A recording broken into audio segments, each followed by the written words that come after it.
un homme a décidé de soutenir ce qu'a dit le chef d'état-major des armées françaises, cet homme a été député, il a été sénateur, il a été plusieurs fois ministre sous Nicolas Sarkozy. Il vient paradoxalement plutôt de la gauche, il a été maire de Mulhouse, il s'appelle Jean-Marie Bockel et il a perdu son fils en 2019 au Mali, dans une opération militaire qui était, je crois, Barkhane, dans un accident d'hélicoptère. Donc il est meurtri dans sa chair. Il sait ce que c'est, quand le chef d'état-major parle de perdre ses enfants, il sait ce que c'est. Il nous raconte déjà dans un premier temps, je l'ai eu au téléphone tout à l'heure vers 11h30, il nous raconte ce que c'est que perdre un enfant et dans quel contexte il l'a perdu.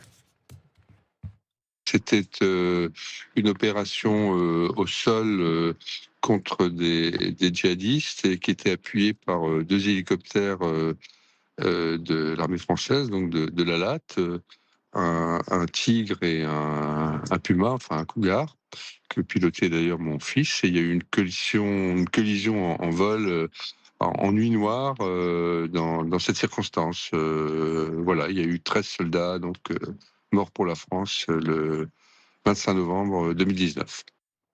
Avant qu'il nous parle de Fabien Mondon, le général, qu'il connaît bien, le chef d'état-major, le premier gradé de France, général François Chevancy, je sais que vous en avez parlé toute la semaine, puisque ça a été l'électrochoc de la société française, mais dit-on, quand on est chef d'état-major des armées françaises, dit-on à 68 millions de Français qui vont bosser, qui regardent TikTok, qui regardent Instagram, qui regardent leur tablette pour voir la dernière série sur Netflix, est-ce qu'on leur dit, les amis, il va falloir que vous soyez conscients, prêts à perdre un enfant. Donc vous parlez à des enfants qui pensent à leur papa, à leur maman, puisque les mamans font la guerre également.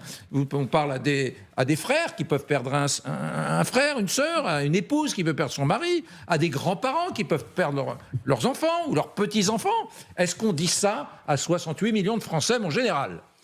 Ça dépend de l'effet qu'on veut obtenir. Si on voulait avoir un effet pour qu'on s'intéresse au discours du général Mondon, je pense que l'effet a été obtenu. Peut-être qu'il aurait fallu bien préciser qu'on ne parlait que de l'armée de métier. Le fils du sénateur Bockel, du ministre Bockel, était officier, il était de métier. Et je dirais que les Français sont habitués depuis 1996, 2000, de se dire, tiens, la guerre, c'est pas nous. Ce sont les professionnels, ils sont payés pour. On les aime bien, mais ils sont payés pour et que ça ne vient pas nous déranger notre vie de tous les jours. Et moi, je vais reprendre un article que j'ai écrit il y a une dizaine d'années qui s'appelle « Le sens du devoir ». Et je me référais à ceux de 1914. C'était à peu près pareil, c'était les enfants de tous les Français. Et le titre, c'était « Le sens du devoir face à l'horreur de la guerre ». Et c'est ça qu'il faut comprendre, c'est que l'engagement individuel, un jour, ça doit se rapprocher du devoir. Et le problème du mot « devoir », je ne l'ai pas entendu depuis 2 jours.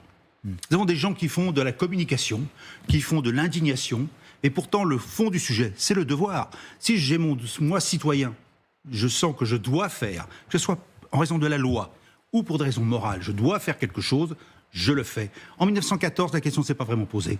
On avait le devoir de défendre le pays. Et là, tout de suite, ce mot-là a complètement disparu. Et on entend depuis 10-20 ans, beaucoup de politiciens, de gauche comme de droite, parler des droits, oui, mais où sont les devoirs ? Là, on a le cas concret. Êtes-vous prêt à faire votre devoir pour défendre votre pays ? Ça, c'est le premier point. Le deuxième point, il y a peut-être aussi une nuance qui n'a pas été faite, parce que c'était un amalgame, et je regrette quand même qu'on ait pris que 10 mots sur un discours d'une demi-heure quand même. Il y a beaucoup de choses qui ont été dites. Et cet amalgame, c'est que peut-être qu'il aurait fallu préciser au niveau du chef d'état-major des armées que l'armée professionnelle, c'est fait pour faire la guerre à l'extérieur, mission première, mais qu'on demande aux citoyens d'être capables de défendre son pays sur le territoire national. Et peut-être que cette notion n'a pas été bien mise en avant. Ce que demandait le général Mondon, c'est qu'effectivement, chaque citoyen fasse son devoir. Si on est professionnel, on accepte la guerre à l'extérieur parce que c'est notre métier. Et si on est citoyen capable de défendre son pays, on défend son pays à l'intérieur. Alors cet ancien ministre de la Défense, Jean-Marie Bockel, qui a perdu donc son fils au Mali, que dit-il ? Oui, il a souffert dans sa chair. Il sait ce que c'est, lui, de perdre un enfant, concrètement. Eh bien, il soutient le chef d'état-major des armées. Écoutez.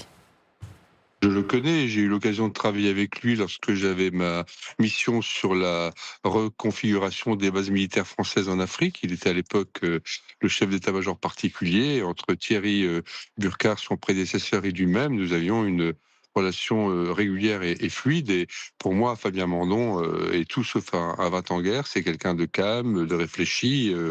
il n'est jamais dans la provocation, et donc je pense que son message était, en tout cas c'est ainsi que je l'ai perçu, un message totalement pensé et assumé. À partir du moment où il y a, sans même parler de guerre, mais où il y a des combats, et où il y a des soldats qui sont dans des actions de combat, il y a le risque d'être blessés, d'être tués.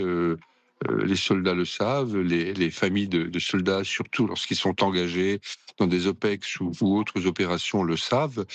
Et je pense que c'est une manière de rappeler que la guerre sans risque, ça n'existe pas. Ben, la nation doit avoir cette force morale d'assumer ce risque, alors qu'on est dans une société où cette perspective, depuis quelques décennies, a au fond complètement disparu, comme l'on dit, des écrans radars. Pour moi, je pense que il était dans son rôle de le rappeler, quoi. Et on sait bien que c'est quelqu'un qui n'est pas dans l'engagement politique ou politicien ou partisan, plus exactement. C'est le chef d'état-major de l'armée de la nation, dans laquelle tout le monde doit pouvoir se reconnaître et se retrouver. Et de temps en temps, parler vrai, c'est aussi son rôle. C'est aussi d'ailleurs depuis très longtemps dans la tradition militaire française. Voilà, simplement, au moment où c'est dit, ça suscite des réactions. C'était peut-être le but d'ailleurs. Peut-être que c'était le but, il vous rejoint là, général. On a justement une réserviste en direct avec nous, capitaine Nelly. Bonjour, merci d'être avec nous. Vous êtes réserviste, vous, à la Latte, on vient d'en parler parce que c'est là où servait le fils justement de Monsieur Bockel, l'aviation légère de l'armée de terre. Vous êtes réserviste depuis 18 ans. Est-ce que ce sont des mots qui vous ont fait écho à vous? On va revenir à ce qu'a dit le général Mandon, c'est-à-dire que la France doit accepter de perdre ses enfants. C'était une manière de rappeler que la France, elle devait aussi savoir qu'il faut de temps en temps se sacrifier. Est-ce que vous, c'est quelque chose qui vous a particulièrement parlé? Alors moi, j'ai démarré en 2007 la réserve, donc c'est vrai qu'il n'y avait pas le même contexte actuel, même contexte géopolitique qu'aujourd'hui. Pour autant, ça n'entache pas mon envie de servir mon pays. Et le métier de militaire, c'est un métier à risque selon les spécialités qu'on a, les régiments dans lesquels on exerce.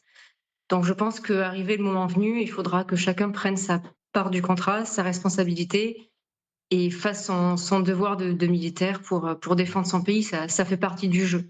Mais vous, capitaine, vous-même, est-ce que, je ne veux pas rentrer dans votre vie privée, mais est-ce que vous avez dit à vos proches qu'un jour, s'il y a un conflit, et si on fait appel à la réserve, c'est probable, parce que maintenant on compte beaucoup sur la réserve, on parle de faire grossir la réserve, vous êtes officier de réserve, est-ce que vous avez dit à vos proches, aux gens qui vous aiment, peut-être qu'un jour, moi, je serai mobilisé avant les populations civiles, aux côtés des régiments qui sont sur le front, et par conséquent, je peux faire partie de ces sacrifiés dont a parlé le général Mandon cette semaine. Vous leur avez dit ça, vous les avez préparés, vous vous êtes d'ailleurs vous-même préparé à l'hypothèse de mourir un jour au combat. Pardonnez-moi d'être aussi cru, mais c'est ce dont on débat depuis mardi.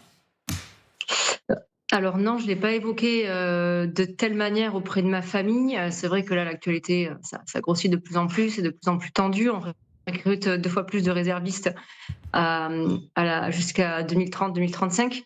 J'ai pas discuté ouvertement de ça avec ma famille, mais le moment venu, je le ferai de manière beaucoup plus concrète, quand ça deviendra beaucoup plus tendu. Mais après, je me suis pas moi-même posé la question. Le jour où je me dis demain je dois partir, et donc je vais devoir réaliser que potentiellement je vais aller sous les feux, je dis pas que je vais pas avoir d'appréhension, parce que c'est réserviste, c'est un métier par intérim, en plus de mon métier de civil. Donc c'est pas une question qu'on se pose peut-être plus facilement que le militaire d'actif, mais en tout cas on s'y prépare. Donc en fonction des rôles, des régiments et des spécialités dans lesquelles on travaille, c'est vrai qu'il y aura aussi une différence. Je me dis que je vais partir avant le civil, mais potentiellement je partirai peut-être après le militaire d'actif aussi. Donc je le mesure petit à petit. Pour le moment, je me mets pas encore trop de pression. Voilà, on doit doubler les effectifs, il faut faire des formations, il faut encadrer, il faut se renouveler sans cesse et consolider nos acquis. Donc je raisonne vraiment petit à petit. Vous restez avec nous, on va vous demander justement les raisons de votre engagement, parce qu'il est ancien maintenant, puisque ça fait 18 ans que vous avez fait ce choix. D'abord, on va continuer ce débat sur le plateau. Isabelle, on l'entend, les réactions les unes après les autres. Le témoignage de Jean-Marie Bockel, il est extrêmement puissant. il apporte presque un peu de raison dans ce bruit et la fureur qu'on a entendu depuis plusieurs jours. C'est très compliqué d'intervenir après le ministre Bockel, après vous, général, après le capitaine qu'on vient d'entendre, parce qu'effectivement, là, on voit des gens qui ont, pour le ministre, été touchés dans leur chair, pour vous qui êtes partis au combat, pour cette jeune femme, pareil. Donc, bien sûr, on entend et on comprend cette parole militaire, dont vous avez raison de rappeler que c'est pas parce qu'il y a aujourd'hui une armée de métier qu'on ne doit pas être tous derrière son armée. Et vous avez parfaitement raison de le rappeler. Par contre, là où je ne suis d'accord ni avec vous, général, ni avec le ministre Bockel, c'est que le SEMA, dans sa prise de parole, a une prise de parole politique. Et la question, au fond, c'est est-ce que c'était à lui d'annoncer à la nation, en tant que SEMA, donc chef d'état-major des armées, cette, au fond, comment dire, mise en garde martiale pour la France. Je ne pense pas, en fait. Je pense que c'était le rôle du président de la République. Et ça aurait dû être le rôle du président de la République à la nation, peut-être, ou une allocution devant le Parlement. Enfin, quoi qu'il en soit, si vous voulez, tout ça me paraît incroyablement gênant. Alors, je ne vous dis pas que l'armée devrait continuer à être la grande muette, mais par contre, de faire comme si, au fond, cette parole politique n'était pas politique, c'est faux. Enfin, je ne sais pas ce que vous en pensez. C'est vrai que le principe ce que vous dites, le politique militaire politique, ce que vous évoquez à l'instant, c'était au président. Le principe du défilé du 14 juillet, je ne sais plus quel général nous rappelait ici, peut-être vous, mon général, que finalement c'est un moment, le 14 juillet, où l'armée vient déposer ses armes devant le politique. Et finalement, c'est une idée révolutionnaire. L'armée est vraiment elle est soumise aux politiques. Soumise aux politiques, ceux qui nous gouvernent. Voilà, c'est important. Ce n'est pas une dictature d'Amérique du Sud, quoi. On est la République française. Et c'était peut-être le job du président de dire attention, la France doit accepter l'idée de perdre ses enfants. La phrase du chef d'état-major, c'était peut-être plus à Emmanuel Macron de dire ça éventuellement que le chef d'état-major des armées, qui est là pour exécuter les ordres du chef des armées, qui est Macron. Oui, effectivement, on est dans un état de droit, donc l'armée est soumise aux politiques, c'est la différence entre une démocratie et un régime militaire. De prime abord, je me suis dit effectivement que les chefs d'état-major, Fabien Mandon, il frappe très fort. Il frappe très très fort. Avec, moi, on m'a posé, depuis la phrase, on m'a posé 15 fois la question, de gens de tous âges. Même à la rédaction, ou des gens qui ne suivent pas forcément heure après heure l'actualité, qui m'ont dit mais il va y avoir une guerre dans 2-3 ans. Énorme diffusion sur les réseaux sociaux.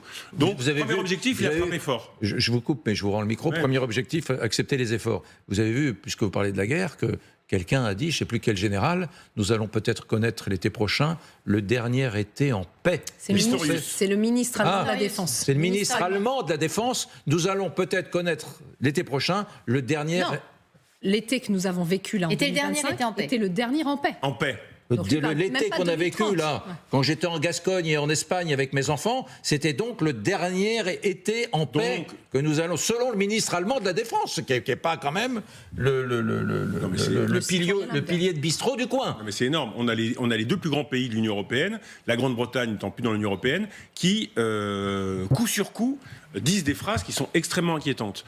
Donc il a frappé fort, il demande effectivement aux Français de faire des efforts. D'ailleurs, le regret, je trouve, c'est que cette phrase sur les enfants, il aurait dû dire les enfants de la nation, on appelait ça autrefois les militaires.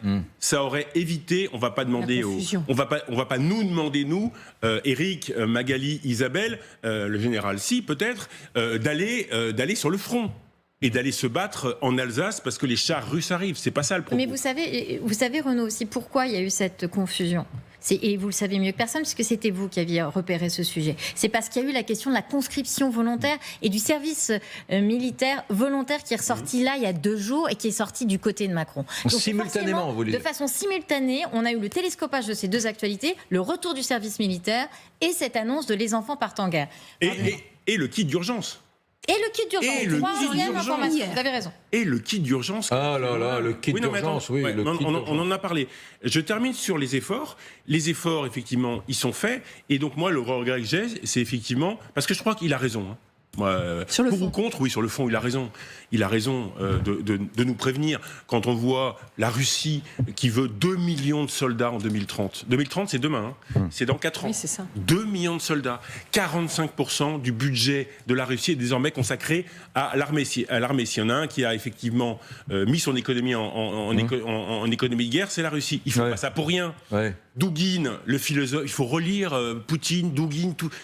La fuite en avant de la Russie vers la guerre. Qu'est-ce qu'ils feront s'ils font pas la guerre? Qu'est-ce qu'ils feront? Ils ont maintenant la moitié de leur budget.